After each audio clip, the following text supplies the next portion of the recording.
Hey! Stop right there. Come check this out.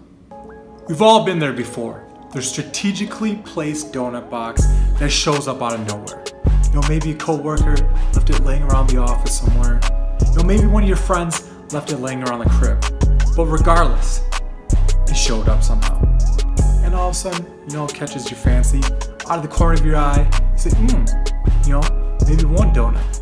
Oh, maybe 2 donuts. Then 6 donuts in, and 12 donuts in, and all of a sudden, you're sitting there and you're wondering to yourself, what the hell just happened? Now it's binge eating. It's a very real thing. It's when you consciously have no control over the caloric intake that's coming into your body. So let's look at number 1, what is binge eating? Number 2, what causes binge eating? And number 3, how can we fix binge eating? So aside from the fact that there's a whole bunch of calories coming into our body, what else is happening inside of our bodies that might cause binge eating? So inside of our fat cells, there is a hormone that's produced called leptin. Sometimes it's called the fullness hormone, sometimes it's called the starvation hormone, but basically its job is to send signals up to our brain, specifically our hypothalamus, yo, I am full. I no longer need any more food. So if this process is not happening, our brain is never going to get the signal, I'm full, I don't need to eat anymore. So if this hormonal imbalance is going on, this is what's going to cause the caloric intake to continue and continue and continue. Now the good news is our brains are not hardwired. We can go through and fix the wiring of our brains.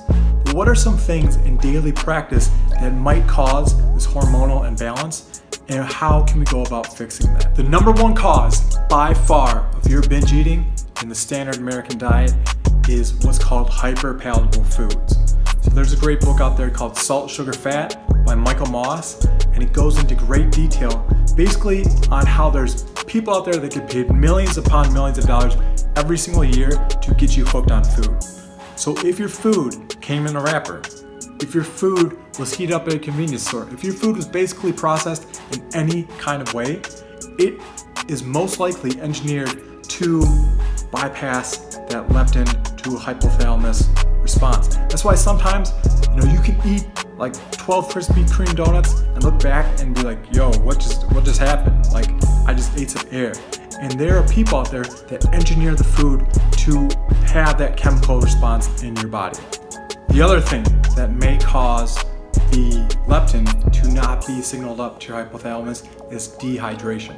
So you want to make sure throughout the day that you're drinking half an ounce to an ounce per pound of body weight, and you also want to make sure that you're getting plenty of sodium. So you don't want to get your sodium from like the processed food that I was just talking about, and you don't want to get it from regular iodized table salt. You want to get it specifically from pink Himalayan sea salt. So you can even put that into your water, you can put it on your food, but that is what's going to help you stay hydrated, is drink plenty of water and get pink Himalayan sea salt. Now, the third thing that you want to be aware of is the effect of dopamine while you're eating. So a lot of these foods that I'm talking about are already chemically engineered to make you want to come back for more, to get you hooked. Now, if you compound dopamine on top of that, it's a double whammy. So basically what dopamine is responsible is reward. It signals off in your brain, yo, this feels good, I want to come back for more.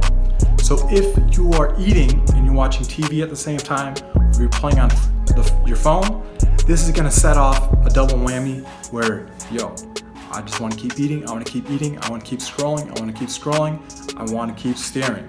So the way to help you with that is just don't watch TV, don't play on your phone while you're eating. The other thing that we can do to help combat this is through intermittent fasting. So intermittent fasting, not only does it help with caloric restriction, but it helps rewire your brain. The process that I was talking about earlier is all of these things that you're hooked on.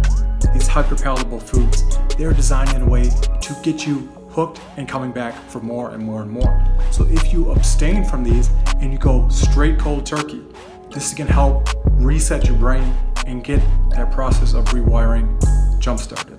Now, just like anything that's habit-based, this will have a little bit of learning curve to it. So during this learning curve, during the period where you're resetting your brain and you're rewiring your habits, you want to make sure that you are getting enough sleep. So preferably 7.5 hours to 9 hours. This can let your mind and your body have ample amount of time to reset. And you also want to control your environment. So you don't want to be in a stressful environment. You want to keep your cortisol levels low. So basically when you get stressed out, your cortisol rises, and that is not going to help the process at all. The other thing that's going to help with this is meditation.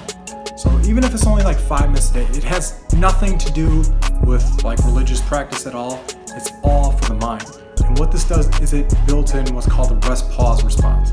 So anytime that you come across those foods, the best thing is to just not even set off that trigger at all. Not even come across that stimulus. But when you do come across that stimulus, when you come across that box of donuts, like I was talking about earlier, meditating is gonna allow you to build in a rest pause response. So just by the practice of focusing on your breathing, practice of taking breaks out of the day for 5 minutes a day, when you are put into that situation, your body and your mind is going to know exactly what to do because you have implemented in the rest pause response. Now, if you want some more help with this, down below, leave your questions and comments, hit me up with a DM, or you can sign up for the free 30-day Keto Faster Challenge.